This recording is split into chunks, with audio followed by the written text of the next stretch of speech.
मनीषा रेसिपीमध्ये तुमचं खूप खूप स्वागत आहे. आज आपण मँगो कलाकंद करणार आहे. त्यासाठी हापूस मोठे मोठे 2 आंबे घेतलेले आहे. ते आपण धुवून स्वच्छ त्याचा पल्प काढून घेणार आहोत.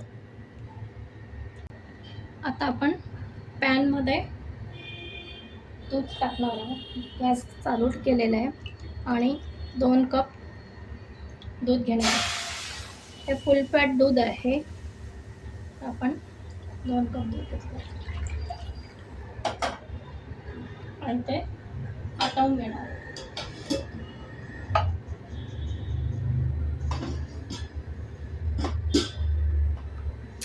आंब्याचा सीझन आहे. काहीतरी गोड खायचं असेल किंवा आंब्याच्या सीझनमध्ये वेगवेगळे पदार्थ आपण करतोच. आंबा बर्फी झाली, आंब्याचं मँगो शेक झाला, आंब्याचा रस, असे वेगवेगळे पदार्थ करतो. आज आपण बनवणार आहे मँगो कलाकंद. त्यासाठी फुल फॅट आपण दूध घेतलेलं आहे, कारण जितकं आपण फुल फॅट घेतलं तितकं आपल्या कलाकंद करायला लवकर मदत होईल, कारण ते घट्ट दूध असतं साईचं. आणि घेताना पॅन किंवा कढई घ्याल ती जाड बुडाची घ्यायची, कारण त्यामुळे दूध खाली लागणार नाही. हे असं स्टर करत राहायचं आहे आपल्याला. दूध उकळू द्यायचं आहे. गोड खायची इच्छा झाली तर हे कलाकंद खूप उत्तम आहे आणि छान लागतं. आणि आंबा घालून केलं तर ते, आणि त्यातून हापूस आंबा, तर त्याची चव वेगळीच असते.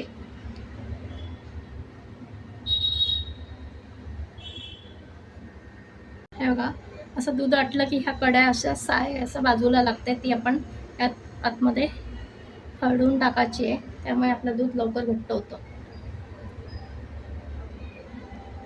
तर साधारण आपण 10 मिनटं दूध उकळून घ्यायचं आहे. आपण मँगोचे खूप पदार्थ करू शकतो. मँगो डेझर्टचं, नंतर मँगो लस्सी, मँगोच्या घारग्या, आंब्याच्या घारग्या, शिवाय आंब्याचा शिरा केला होता आपण. आंब्याचं साधन खूप आंब्याचे प्रकार आहे. आज आपण मँगो कलाकंद करणार आहोत. हे बघा, हे असं साय काढून घ्यायची आणि 10 मिनटं आपण उकळून घेणार आहे दूध. हे बघा, आपलं दूध आता छान आटलंय. त्यामध्ये आपण ज्या कपने आपण दूध घेतले त्याच कपने आपण आंब्याचा रस घेणार आहे.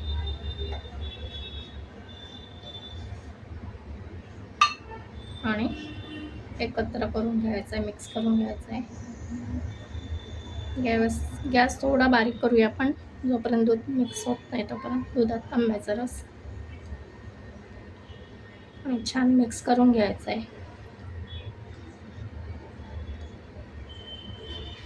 आता दुधात आंब्याचा रस टाकला की दूध थोडंसं फाटाचं प्रक्रिया चालू होते. बघू आपण आता हळूहळू.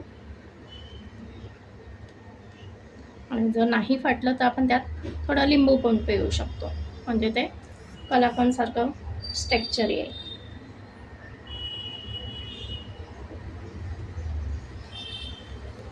असं आपण आटवून घेऊया. हे लिक्विड फॉर्म आहे, ते आता आपण आटवून घेऊया. हे बघा, आपलं दूध असं फाटतं आहे. त्याचे टेक्स्चर असे कलाकंदसारखं होणार होतं. आता यावेळेस आपण यात 1 पाऊण वाटी साखर घालणार आहे. आंबा जर तुमचा गोड वगैरे असेल त्याप्रमाणे तुम्ही साखर कमी अधिक करू शकता. हापूस आंबा असल्यामुळे तो गोड आहे आणि तुम्हाला गोडाचं प्रमाण जास्त हवं असेल तर तुम्ही वाढवू शकता.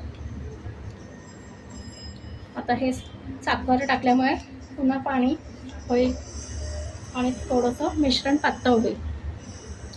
तर आपण हे आटवायचं आहे. मिश्रण घट्ट होईपर्यंत हे आटवून घेणार आहोत.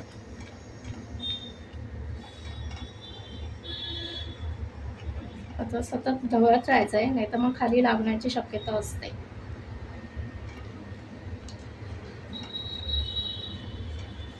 साधारण 10 मिनटं आपण आटवायला लागेल. हे बघा, आपलं मिश्रण चांगलं आटतं आहे. उकळ फुटते मोठी. या ठिकाणी आपण मोठा गॅस ठेवून असं सतत ढवळत राहायचं आहे. थोडंसं आटायला वेळ लागणार आहे.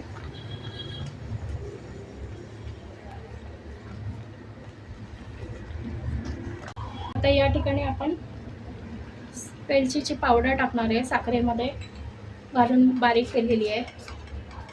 आणि आता साधारण 1 वाटी आपण दुधाची पावडर टाकली आहे, मिल्क पावडर टाकली आहे. त्यामुळे एक कलाकंद आळू येण्यास मदत होईल आणि त्याचा टेक्स्चर पण छान लागेल, चवीला सुंदर लागणार. गॅस मंद ठेवायचा आहे आणि हे सगळं एकत्र व्यवस्थित मिक्स करून घ्यायचं आहे. त्याच्या गाठी पडणार नाही म्हणून व्यवस्थित मिक्स करून घ्यायचं आहे.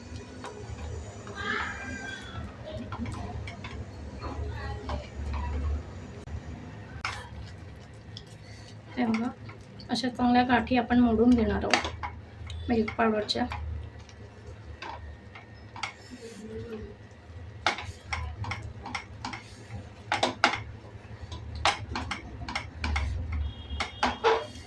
आणि यामध्ये आता आपण 1 चमचा साजूक तूप घरी केलेलं घालणार आहे. त्यामुळे अजून छान टेक्स्चर येईल आणि चकाकी येईल कलाकंदला आणि चव पण सुंदर लागेल. असं सतत आता ढवळत राहायचं आहे, गाठी मोडून घ्यावं. गॅस मंदच ठेवायचा आहे.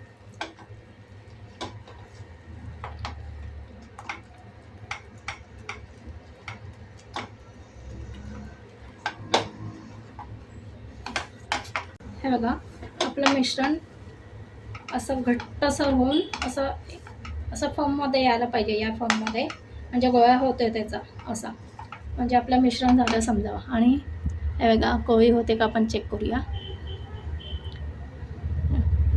मिश्रणाची गोळी होते म्हणजे आपलं मिश्रण तयार झालं आहे. आता आपण हे भांड्यात काढून घेऊ.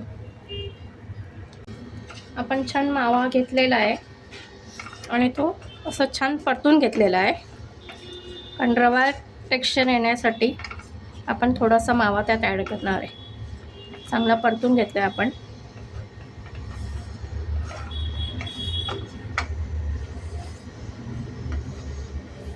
त्यामुळे आपल्या कलाकंदला सुंदर चव येते.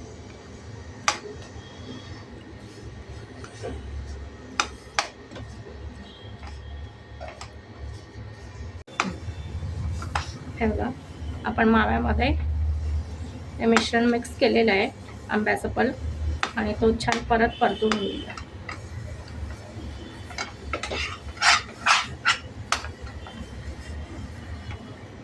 छान असं पॅनमधून सुट्ट आहे मिश्रण, म्हणजे आपलं मिश्रण झालेलं आहे. आता आपण गॅस बंद करून सेट करूया मिश्रण. हे बघा, आपण हे मिश्रण कलाकंदचं टिफिनमध्ये टाकलं आहे. खाली बटर पेपर ठेवला आहे आणि त्याला तुपाने ग्रीस केलं आहे. आता हे आपण असं पसरून ठेवू एक लेवल करून आणि 2 तास रूम टेम्परेचरला असंच राहू द्यायचं आहे. आता आपण मँगो कलाकंद कट करून घेऊया.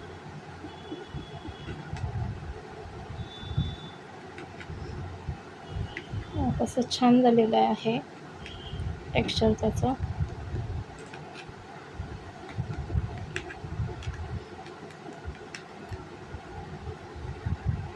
बघा, आपलं मँगो कलाकंद तयार आहे. वडीचं टेक्स्चर बघा कलाकंदचं, किती रवा आणि छान आहे. या प्रकारे तुम्ही मँगो कलाकंद करून बघा. रेसिपी आवडल्यास लाईक, शेअर आणि सबस्क्राईब करा. धन्यवाद.